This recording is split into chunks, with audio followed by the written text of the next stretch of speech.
Welcome to Agam's lecture series, a series of online lectures designed to bring teaching to the comfort of your homes. My name is still your lecturer, Agama Agama, and we're going to conclude our lectures on General Biology 1, coded GNS 132-230. In our final topic, we are concluding the genetics, and we're going to conclude these following subsections: sex-linked threats, variation, blood groups, blood transfusion, and applications of genetics to everyday life. Thank you. I'll start with sex-linked threats. Sex-linked threats are threats associated with one sex more than they are associated with the other sex, because the genes responsible for them happen to lie in one of the two sex chromosomes. You know, we have two sex chromosomes, X and Y. Therefore, we have sex-linked threats like color blindness,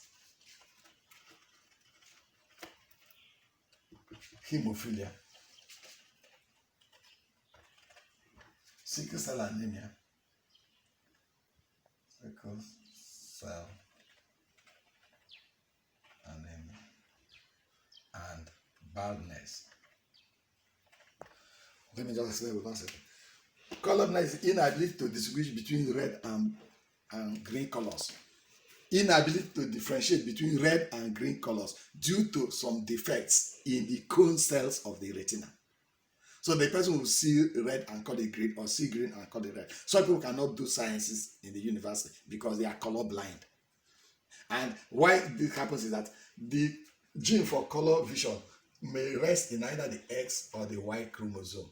And you know, female has YY, XX, and male has what? XY.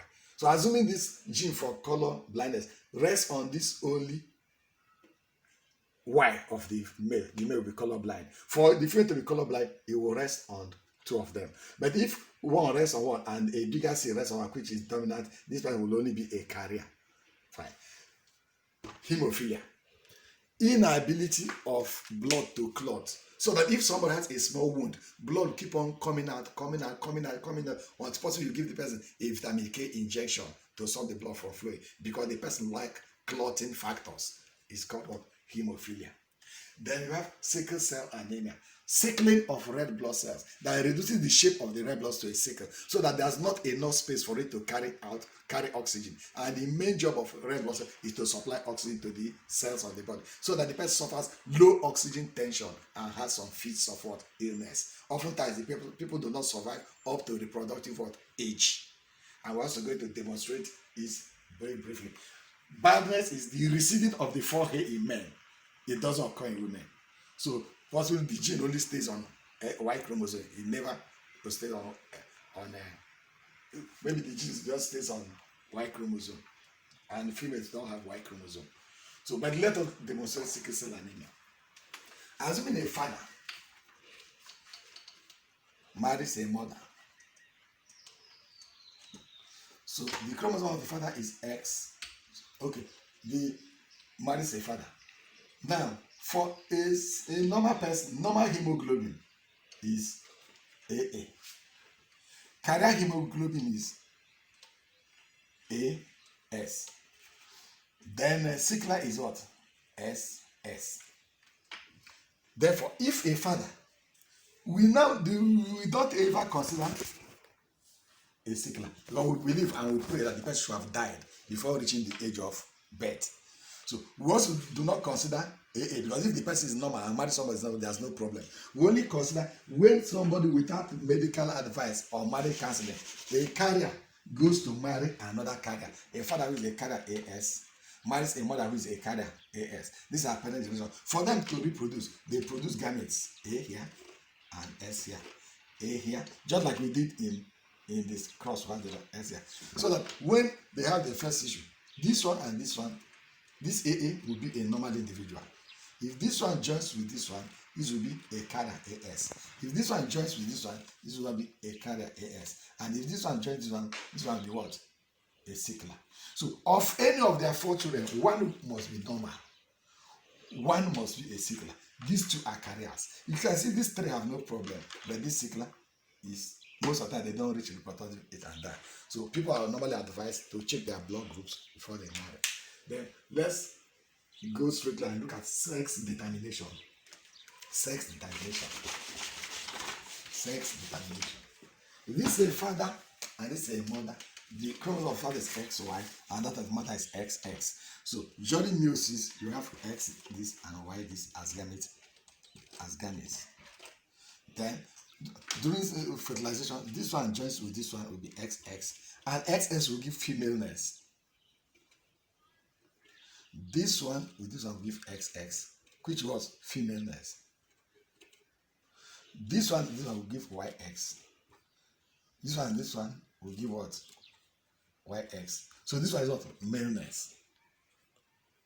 So XX is what? Femaleness. XY is what? Maleness. You can see that what determines the sex of the child is whenever the Y of the man joins the X of the woman. At any point in time, what a woman will give you is just an X. Therefore, the real determiner of the sex of the child is the man. So, but in Africa, if there are issues of sex, the woman is asked to go. When the other way around is the man that should be asked to go. Variation. There are two types of variation. Namely continuous variation and discontinuous variation. Continuous variation or morphological, structural, and discontinuous, physiological. This is a type of variation that involves many genes, but each of these genes produces minor what? Effect. They have intermediates. Take for instance, somebody's called height. This is the taller person in the class.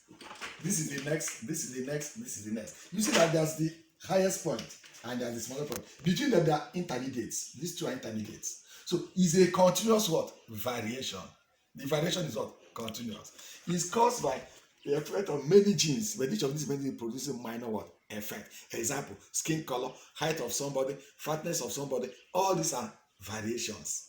But when you come to discontinuous variation of physiological is caused by many genes, but each of them, so few genes producing a major what? Effect. It doesn't have intermediates. It's either you are this or you are not. Example, you are either a tongue roller. Some people can roll their tongue like this, lengthwise, or you are not. You can test PKU, phenylketonuria. Either you can test it or you cannot test it. So it's either you have blood group A or you have blood group B. It doesn't have intermediates. And that's what we call what? Discontinuous what? Variations. Then that brings us to blood groups. There are 4 types of blood group. Namely, blood group A, blood group B, blood group AB, and blood group O. The antibody in blood group, antigen in blood group A is A. Antigen B is B. Antigen AB is A plus B. And there's no antigens in blood group O. For antibodies in this blood, antibody located in the plasma, this antibody here is antibody B. The antibody here is antibody small letter A. The antibody here is, there's no antibodies in this one. The antibody here is antibody small letter A plus antibody small letter B. What it means that if antibody small letter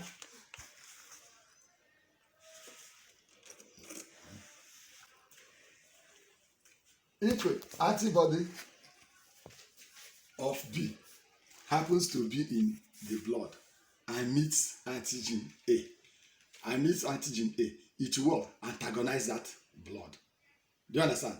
So you see that O, for instance, gives blood to everybody and it's called the universal donor. AB receives from everybody, doesn't give to, it's called a universal what? Recipient. Before doctors give blood to somebody who is having accident, they will do a blood compatibility test to see if the blood of the donor matches with that of the what? Recipient, to avoid blood what? Agglutination. If blood is successfully transferred, you call it what? Successful transfusion. If it's not successful transfer, you call it non-successful transfusion. How it goes now that A can give blood to A and O. B can give blood to B and what? O. AB can give blood to only A, B. O can give blood to A, B, A, B, and what? O. So it's a universal what? Donor. But this one is a universal spirit. He receives from everybody. He doesn't give to anybody. And that's why O is even about 50% of the people in the world. That's why there are so many. Now, applications of genetics to everyday life. Applications of genetics to everyday life. Some of these applications in medicine, advising against sickle cell anemia, advising against rhesus factor inheritance, knowing your blood group, resolving disputed paternity. When the father of a child is not there, you do a DNA test. Then fingerprint is used to detect crime, because no two fingerprints are exactly what? The same. Then improvement of crops in agriculture. You crossbreed a poisonous cassava with a non-poisonous cassava to get the one that is what? Less poisonous. You crossbreed a big shelled palm tree and a small shelled palm tree to get the one that produces more what? Oil.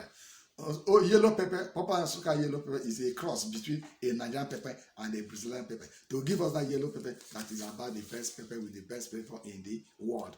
All these are applications of genetics in every life. Then biotechnology, manipulation of genes to increase the size of an animal, reduce the size of an animal, produce vaccines, produce antibodies.